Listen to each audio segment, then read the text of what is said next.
and what you thought was going to happen when you pressed the button. So in the abstract, we always knew there would be some moment where, for whatever reason, like, the world would go from not getting it to getting it. And that all of a sudden it would be clear that this technology was working. Like, internally, it at that point seemed very obvious to us that language models were going to keep scaling, they were going to do all these useful things.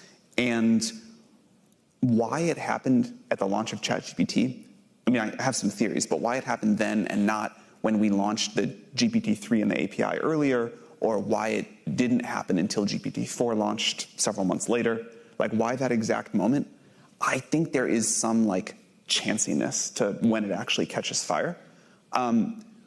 We had observed, though, with the API and GPT-3 that, GPT-3 was a little bit early, and it didn't work for that many things. But in some sense, one of the killer use cases of it was developers in the playground, which is where you could, like, test ideas quickly before you implement the API.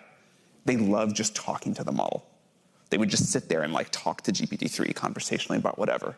And that was kind of the main thing people were using it for. So we said, well, if that's what people want, we can make it much easier to use. You don't have to sign up for a developer account and do all these other things. And we can sort of tune it to be good at conversations.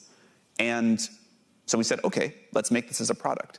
Now, we'd actually been planning to launch it with GPT-4. We finished GPT-4 in, like, August of 2022, but we held it for a while.